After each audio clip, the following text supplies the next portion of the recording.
Assembly. President says its motivation to build National Cathedral. Child Rights International bemoans surge in abuse of children, and 8 arrested for abducting Achim Abodom chief. The Chronicle newspaper. Assemblies fight over cemetery as cost of grave hits 3,000 Ghana cedis. Scrap BCF, that's IKJC, saying man arrested for defiling 10-year-old girl. And John Boydu commissions new party office. Those are the stories on the front page of the Chronicle newspaper. The Herald has these stories. Ayawaso masked shooter seeks American visa to run as government wants closed-door proceedings at inquiry. IGP spares errant SWAT commander in police shake-up. But the AG, that is the Attorney General, fishing for witnesses and evidence in the 4 million NCA case 2 years into trial. Those are the stories that the Herald is reporting this morning. Interesting. Anima, what were you telling me about passports? Well, I was telling you that if you go and renew your passport after the 31st of March this year, you'll have a 10-year valid passport as opposed to 5 years. So as at now, it's 5 years. But if you renew, then it'll be 10 years after the 31st of March. It used to be 10 years. It came to 5 years, and there's been a back and forth about it. And one of the reasons being, if it's 5 years, and the ministry actually makes more money because people have to renew more often. But it's also a really long process. And so for convenience sake, it makes much more sense to make it 10 years. So the Foreign Affairs Ministry has sent out a memo to all the countries' foreign missions. And this is what's going to be happening from the 31st We never of make March. our minds, do we? It used to be 10. We brought it to 5. Now it's back to 10. Yeah. Okay, so from 31st of March, when you renew your passport, it's going to be valid for 10 years. Yes. Motivation for you to wait to renew after that, isn't it? Raymond, let's talk about the health sector budget. Now, specifically, the budgets related to not only health but also science, technology, and research. Now, Parliament has been complaining about the rather low allocations to those particular sectors. This is also according to Speaker Joe Oseusu, because those are very critical areas if you want to develop. Now, we do record that in 2012 to 2013, we were hovering around 0.2% of our GDP, which is a sector and how much we spend on health alone. In terms of specifically budgetary allocations, last year, government promised 8%. It did deliver around 8%. But the indication for Speaker is that put as much as 15% into health. This is because the health of the nation is important before people can work, before people can live properly, before people, especially a country with a high disease burden, a country that cannot deal with sanitation properly, you surely have to spend more on health if you're not doing the preventive one. Again, the related areas of science and technology are also important. Do you know that if you hear of these countries, the United States of America, China, Japan, Germany, South Korea, these are countries that are deemed to be the developing countries or developed countries. These are also the countries with the highest research and also technology budgets. Again, they are the countries with their higher health budgets. That means that if they take care of their people properly, consider their health. 2, they also make sure that they fix technology and increase allocation into those areas. In the world where we are lacking behind when it comes to developing technology and moving forward, some have said that education system only produces the people who are going to learn from what others have done. They are actually the countries that are making inroads in this area. That's why Parliament is seeking to compel government to put more money in these areas so that we can influence the development going into the next few years. Of course, with that, we may be finally able to build our Silicon Valley.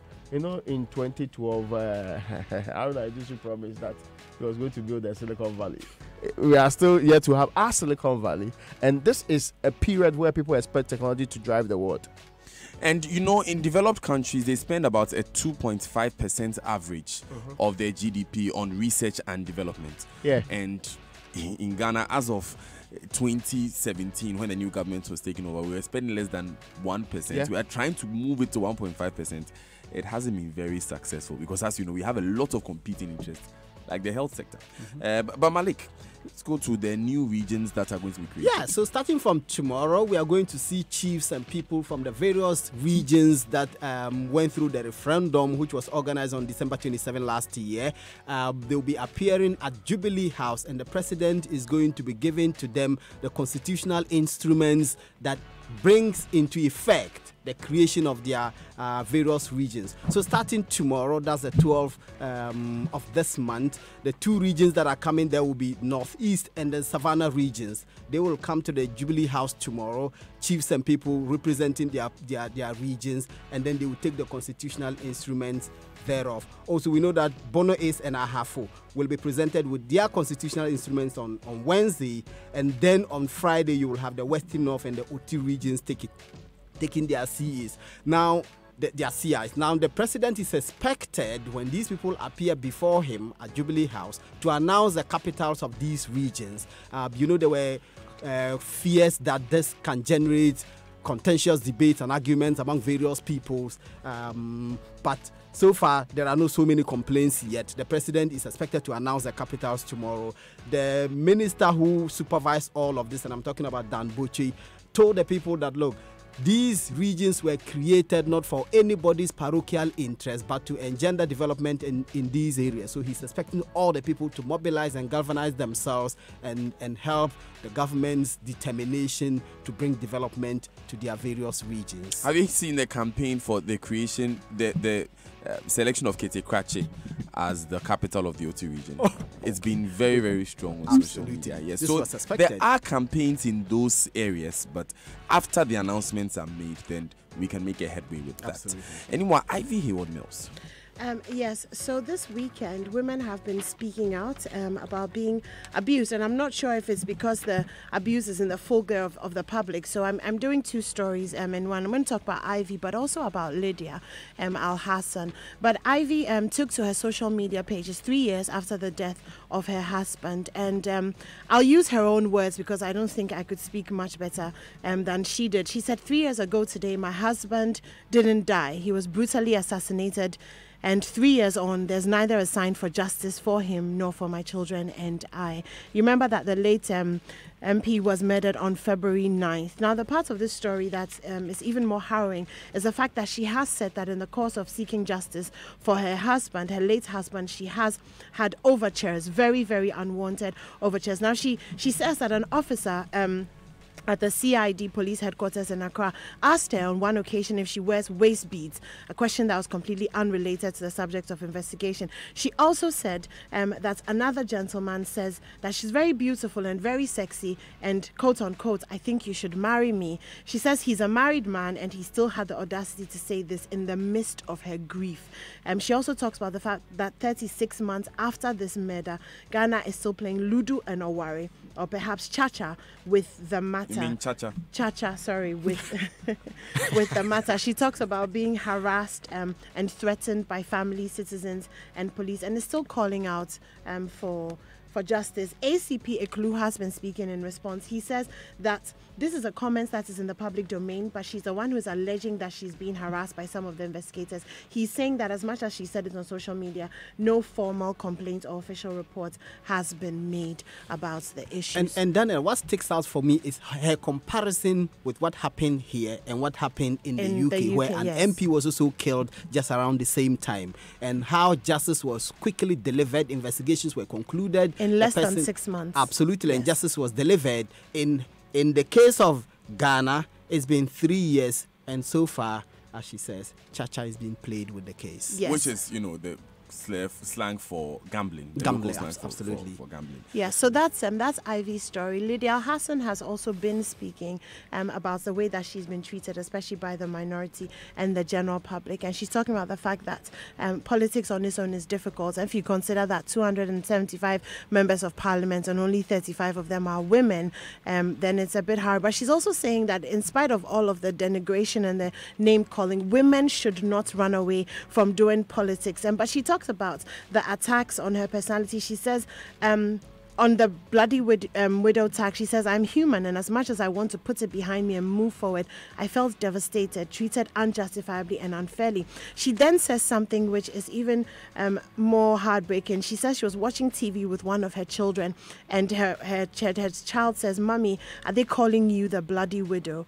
And this was coming from members of parliament who had paid glowing tributes to her children's father. And so there's a lot of sadness surrounding that story, and I think it's important that we keep in perspective when we we abuse people, when we insult people, that there are other people who are associated with them. So she has children who are going to school.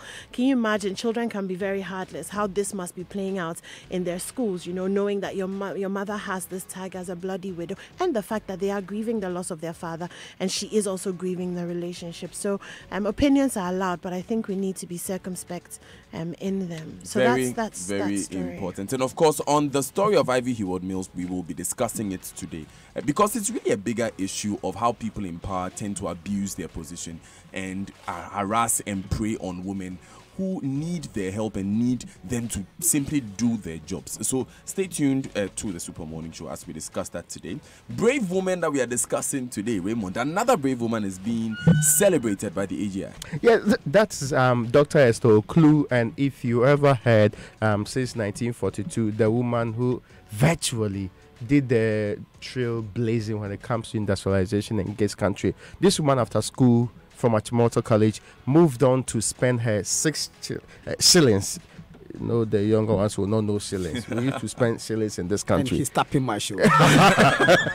So she spent 6 shillings to set up what they call it, a marmalade, right? And from there, she moved on to do more processing, more preservation skills, putting into cans things that we are hoping to do today and we cannot do, or we are struggling to do. She was doing them in 1942. Of course, she also suffered a lot of political persecution of a sort, which made her business suffer along the line. But in culinary industry still survives today. Interestingly, they are exporting a huge chunk, almost 85% of their products as we speak. So whilst the Ghanaian market seems to have threatened the space, they rather concentrated on going outside and building a better industry out there. Now, think about it this way. If she was supported like other industries were supported in other countries, by now would have had a multi-million-dollar company that can actually service the entire continent first and move on to other ends. We are struggling today to raise, entrepreneurs. But in those days, and Clone is not the only example, Sabat Motors, Bachi Mattress, all of the other big industries that collapsed, which could have been making huge inroads, are the ones that are together being celebrated. Yeah. More importantly, because she's also a woman who did a lot of things that women in other cases are trying to do even now, and feel that the space is constricted so they can't perform really so well. But she went through a lot. I mean, I'm not sure that persecution is happening today, but she went through a lot to be where she's supposed to be, and that's why the AGI is celebrating her. I had a mate in school who brought Nkulenu this palm soup. Okay. Palm nut soup. Yes, I'm talking about senior high school. So I didn't qualify. So in senior high school, who had Nkulenu Gary soakings. It was, and I was wondering at the time why this is not a household name, because it was very, very tasty at the time, and it saved us when we were quite hungry. I'm sure that if parents would patronize local industries like this, we could also have our own Cadbury's and our own Nestle's grown locally. But Malik, assemblies are fighting over assemblies. Yeah, so assemblies, 2 municipal assemblies in Kumasi are in a fight, and you know what they are fighting over? A cemetery. Because this cemetery is generates revenue for many of the assemblies. But this fight also is the result of the carving out of 5 municipal assemblies from the Kumasi Metropolitan Assembly, which was done by government last year as part of its reorganization of the country. So these 2 assemblies, Tafo Municipal Assembly and Swami Municipal Assembly, are fighting over the Tafo Public Cemetery because of a boundary dispute between the 2 of them, and also because now in the Tafo Public Cemetery, a grave which is close to the entrance into the cemetery costs about 3,000. I mean, land for a grave costs about 3,000 Ghana cedis, which is revenue for many of the assemblies. That's big source of revenue. Now there's a tussle between them. The regional minister had to intervene, and I'm talking about Simon Mensah, had to make an intervention into this to try and solve these disputes. And in fact, this is not related to only this. There are some other disputes related to revenue collection on the basis of the reorganization of these assemblies.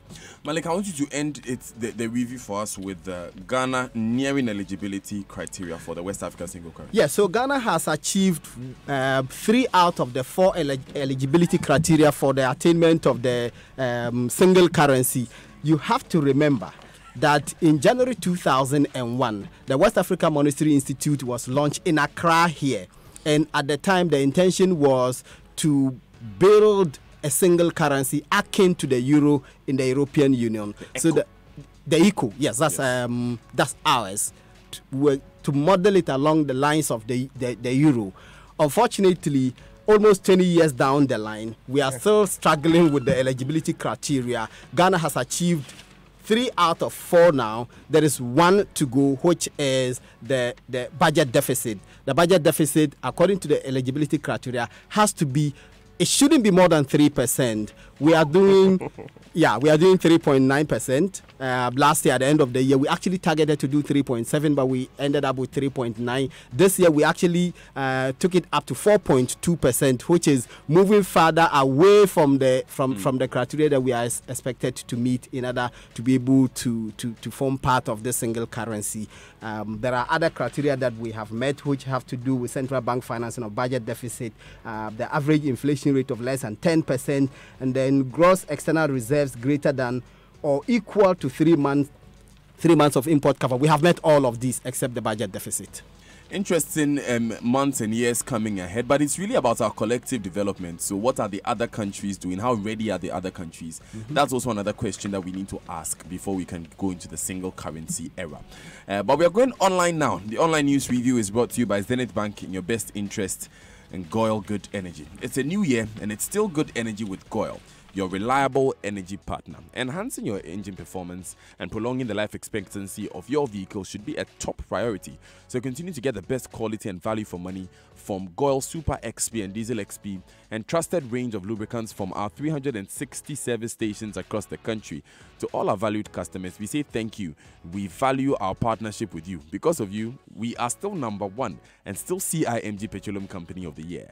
Let's continue the partnership to build our economy. Goyle Good Energy, Goyle, proudly Ghanaian. Goyle, Yenara Yedia. Now, bank light with Zenith Bank. How? Via Zenith Internet Banking. Use Zenith Bank's upgraded internet banking services to effect instant transfers, view account statements, top up investments, request for cash, for checkbooks, block your card, pay bills, and so much more. Sign up for free and bank lights with Zenith Bank. Zenith Bank, always in your best interests. MyJoyOnline.com has Funsi, 1 dead, 3 picked by the police after bloody clash over Rosewood. You heard Rafiq Salam reports that on the 6 a.m. news this morning. A bloody clash there. Our eyes are on that story. CBG executing mandate professionally. MD touts. Good morning to you, Daniel Ado, Managing Director for the Consolidated Bank Ghana. He was speaking to the media and said that. AdomOnline.com says, don't sell your vote for 50 Ghana cedis. Gusi advises NDC delegates. Gusi Tano. He's standing for the presidential primary in the NDC, which has been moved to February 23. So that's in about 2 weeks. That's also something very interesting coming up in our body politic that we'll be looking at. BBC.com says Nigeria election office burns down 6 days before the polls. So much is happening in Nigeria. You know, the Chief Justice has been removed, the election office has been burned down, and the female candidate, the only female candidate who spearheaded the Bring Back Our Girls campaign, has stepped down from the election. But it still seems like Atiku Abubakar, who was a former vice president, versus Muhammadu Buhari, who is, of course, incumbent candidate, with 70 other, or should I say 69 other candidates, because with the step down of that candidate, we now have 71 candidates in that election. Is that an election or an Olympic event? You can call it whatever. But speaking of sports, a lot happened over the weekend. Yes. The first was Kids Olympics, Indeed. which was very exciting. We want to thank all of our sponsors, Yes. all the parents who came around, all the parents who, you can tell some of the parents have really been training with their children at home. They devoted their entire days to come to the St. Anthony's Anglican Church at Abelinkpe, near Lincoln Community School. And it was amazing seeing those kids just... the children were the stars of the day. And what stood out for me was the competition. When people compete and lose, you didn't see anger or frustration. They competed, lost, and they would hug each other. And it was nice. And the parents cheered everybody on. Yeah, this generation has good sportsmen. Yes, very good sportsman. Unlike Malik's own Batman's friend. You were supposed to come and do a 100-meter dash with me. Okay, guys, we are going for the BBC News at 7 after this. But before we do the BBC News, good morning to all Chelsea fans. Good morning. It was a difficult weekend, but after your 6-0 defeat to Man City. Looks like we have to call them out. BBC News at 7 comes up after this. We all wander through life, wondering how to get to the top.